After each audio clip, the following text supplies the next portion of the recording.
तो ये है ईद वाले दिन का व्लॉग और मैं कर रही थी दही भल्लों की प्रिपरेशन। तो मैंने अमूल का दही लिया था और इसमें ना थोड़ा सा मैं चीनी ऐड करूँगी, थोड़ा सा नहीं मैं ज़्यादा ही ऐड करूँगी क्योंकि थोड़ा सा मीठा होता है ना तो वो ज़्यादा टेस्टी लगता है। और हेलो गाइस, अस्सलाम वालेकुम, I hope I doing very well. Another day another vlog. और ये व्लॉग मैं लेट हो गई हूँ अपलोड करने में, इसके लिए तहे दिल से मैं माफ़ी चाहती हूँ। और जिस चीज़ को ये नहीं पता है कि मैं क्यों लेट हुई हूँ तो वो जाए मेरा है ना, मैंने कल वो व्लॉग है ना शेयर किया है तो आप लोग है ना उसमें मैंने डिटेल में बताया है कि मुझे क्या हुआ था और मैं इतना लेट क्यों अपलोड कर रही हूँ। और बताएं आप सबकी ईद कैसी गई, ये बकरा ईद, क्योंकि गर्मियों का टाइम बहुत ज़्यादा है तो इतना ज़्यादा तो पहले जैसा अब तो बस ईद की है ना खुशी क्या होती है, बस बच्चों के लिए जो ईद होती है वो होती है।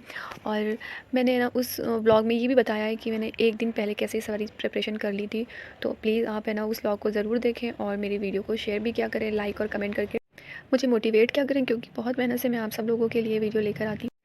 और आप सब में से किस किस को दही बल्ले बहुत ज़्यादा पसंद है। अच्छा, मैं यहाँ पे है ना अपने ये व्लॉग के साथ कुछ आप सबके लिए मोटिवेशनल थॉट्स या बातें कर लें, मैं वो करना चाह रही हूँ। तो आज के दौर में हर कोई हर किसी चीज़ से परेशान बहुत ज़्यादा है। तो एक चीज़ और हमेशा याद रखना चाहिए कि जो सोशल मीडिया पे दिखाया जाता है मोस्टली वो चीज़ें हमेशा सही नहीं होती हैं। तो हमें है ना चीज़ों को, लोगों को देखकर कभी ये जज नहीं करना चाहिए कि इसकी लाइफ बहुत बेटर है तो मेरी लाइफ ऐसी क्यों नहीं है, और उसके हस्बैंड और वाइफ़ के बीच में इतना ज़्यादा प्यार है तो मेरे हस्बैंड वाइफ़ के बीच में ऐसा क्यों नहीं है। तो ज़रूरी नहीं है कि हर हस्बैंड वाइफ़ में भी लड़ाइयाँ होती हैं, और बहुत सारी चीज़ें ऐसी होती हैं जो लोग है ना नहीं दिखाना चाहते हैं। और सोशल मीडिया पे तो मोस्टली लोग है ना ये दिखाते हैं कि हम बहुत अच्छी ज़िंदगी जी रहे हैं, बहुत लग्जरियस है। तो ऐसा नहीं होता है। बस मैं ये कहना चाहती हूँ कि आप में से जो जो मेरा ये व्लॉग देखते हैं तो वो बस खुश रहें। आप सब है ना किसी भी तरह से पॉजिटिव रहें, नेगेटिव ना जाएं और खुश रहने की कोशिश किया करें। अपने हमेशा है ना हमें अपनों से नीचे जो नीचे हैं उनको देखकर चलना चाहिए, क्योंकि जब हम अपने से ऊपर किसी को देखते हैं ना तो हमें हमेशा तकलीफ़ ही होती है। और एक चीज़ मैंने ये भी नोटिस किया है कि लोगों को ना बस दिखावे से बहुत ज़्यादा हमदर्दी होती है, दिखावे से बहुत ज़्यादा प्यार होता है। किसी की लाइफ में बहुत ज़्यादा पैसा है, हस्बैंड वाइफ बहुत खुश हैं तो उनकी इज़्ज़त लोग बहुत ज़्यादा करते हैं, उन्हें बिठाएंगे, उनके लिए बहुत बेहतरीन नाश्ता देंगे। क्योंकि अभी एक रिसेंट में एक एक मेरी जाने वाली है और वो इस टाइम पे बहुत ज़्यादा परेशान है।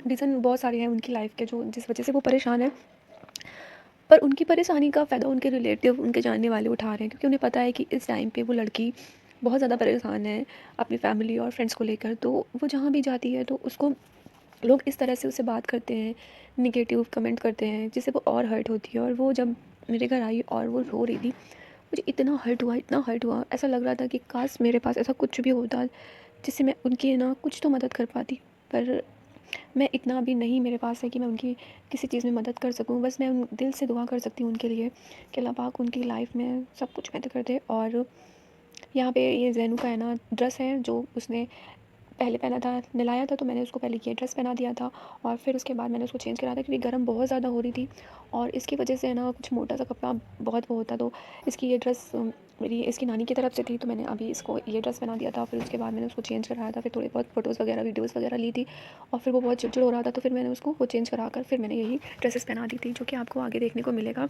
और यहाँ पर बड़ा मस्ती कर रहा था। और आप सब प्लीज़ प्लीज़ माशाल्लाह ज़रूर बोलें इसको देखकर। हाँ, तो मैं कह रही थी कि मैं बस उनके लिए दुआ ही कर सकती हूँ कि अल्लाह पाक उनकी लाइफ में सब बेहतर कर दे, सारी परेशानियाँ दूर कर दे उनकी लाइफ की। हम सब की लाइफ की जो भी परेशानियाँ हैं, बीमारियाँ हैं, सब दूर कर दे। क्योंकि और मेरा ये मकसद है इस बात को बताने का, क्योंकि हमें ये नहीं समझ में आता है कि हमें और ज़्यादा उस इंसान के सामने अच्छे से रहना चाहिए, कोई ऐसी बात नहीं करनी चाहिए, सोच के बात करनी चाहिए जो कि परेशानी में है। क्योंकि परेशानी में जो इंसान होता है ना उसका दिमाग ऑलरेडी इतना ख़राब होता है, सौ टेंशन होती है चीज़ें, वो सोचता रहता है।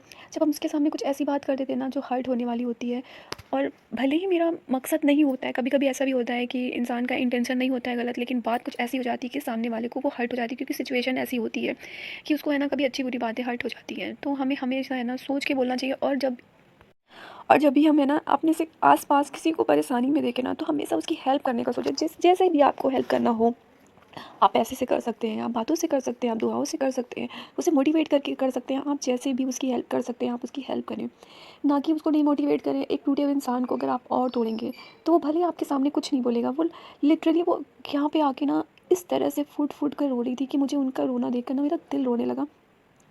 क्योंकि उन्होंने उसके सामने तो कुछ नहीं बोला, घर आकर वो रोई हैं। आपको पता है उनका रोना कितना लग सकता है, या फिर किसी ऐसे भी शख्स का जो ऑलरेडी टूटा हुआ है, आप उसे और तोड़ रहे हो, वो रो रहा है आपके सामने, अकेले में रो रहा है, अल्लाह के सामने रो रहा है, तो आपको पता है आपके साथ क्या हो सकता है। क्या पता कि उसकी ज़िंदगी बेहतर हो जाए और आप उसकी जगह पे आ जाएँ।